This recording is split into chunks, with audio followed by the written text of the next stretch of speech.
Good evening, Athens. Tonight we are following a very interesting story, one commemorating one of our country's greatest heroes, Theseus.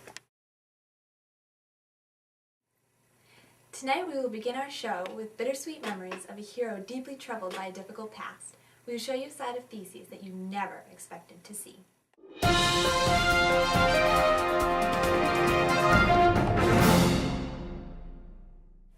Here to talk with us tonight about Theseus' heroic life is his mother, Aedra. Hello, Aedra, and first of all, let me extend my condolences to you. Thank you. So can you tell us a little bit about your son's heroic life? First of all, who is his father? Aegis, the king of Athens. Oh, and was he a big part of Theseus' life? He left before he was born. Oh, do go on. He put a sword and a pair of shoes underneath a rock and told me to tell Theseus that when he was strong enough to lift the rock, then to let him lift it and send it to claim his throne. So how did Theseus react to this news when you told him? Well, beforehand, he trained all the time so that he could lift the rock. And did he succeed in lifting this rock? He did, and then he decided to go by land instead of by sea, like we suggested, because sea is so much safer. And to meet his father, he did make it safely, though. Why did he choose to go by land and not by sea? Well, he said that it was just more dangerous, and he didn't want to take the safe route. I don't know why. So it sounds like Theseus may have had a little hubris. He was a little bit of a rambunctious child, hubristic, I might say, but he was a good child. He had a good soul.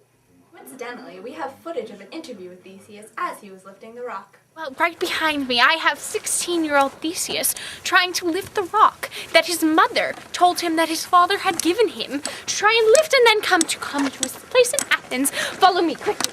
Oh my gosh, look at him do that. Oh my gosh, the muscles. Oh, he's got a sword. Let me hold that for you, dear.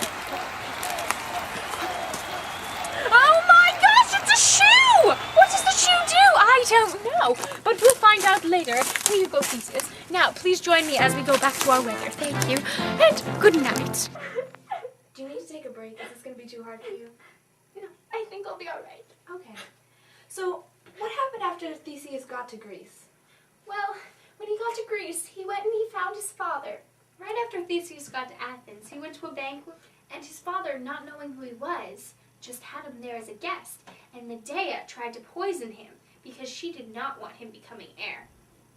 When his father finally found out about Theseus, when Theseus showed him the sword, he tried to stop Medea. Interesting. We actually have some footage of this. Take a look.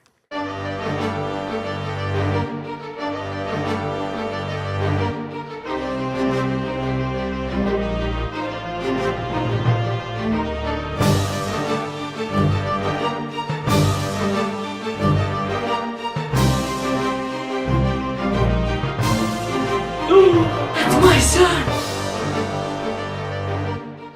And he offered himself up to the Minotaur. What's a minotaur? The Minotaur is a beast. It's half bull, half man. Oh, goodness. And why did he offer himself up to the minotaur? To save all the other 14 youths that Minos wanted every 9 years. That's awful. It is awful. And where was this minotaur located?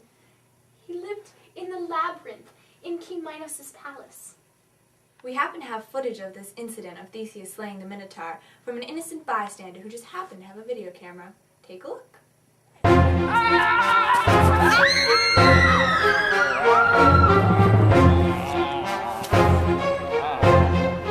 Follow me as we uncover Theseus. He just came home from his big journey home. Hello, Theseus. How are you? Good. Do you feel that it was your fault your father's death? Why would it be my fault? I'm awesome. You do not feel that because you neglected to put up the white sail instead of the black sail, that it was not your fault? Oops. Oops is all you can say? I forgot. Thank you for your very nice interview. We'll be right back right after these commercials. I'm so ugly, I need help!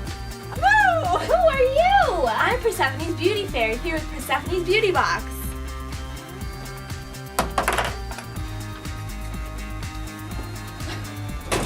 Look, I'm beautiful! Thanks, Persephone Beauty Fairy! So what was one of Theseus' other great adventures? Well, probably one of his best ones was when he went down to Hades with his best friend Pirithous, because Pirithous wanted to capture Persephone and make her his queen. Well, Hades was very angered by this, and he tried to stop them by making them both sit in the chair of forgetfulness. Hercules came down and saved Theseus, but Pirithous was beyond saving, and he still sits there today. Interesting. I actually think we have some footage of this.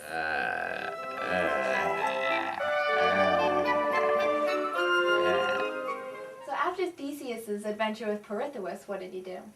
After his adventure, he went to the country of the Amazons, and one of the Amazons bore his son Hippolytus. Then he sent his son away to live in southern Greece. And when he became older, he came back to find his father. And he found that his father had married Phaedra, who was Ariadne's sister.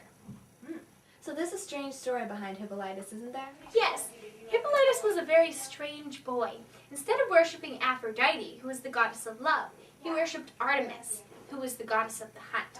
Aphrodite, angered by this, wanted revenge against him, so she made Phaedra love Hippolytus. And Phaedra was overwhelmed by this love and committed suicide.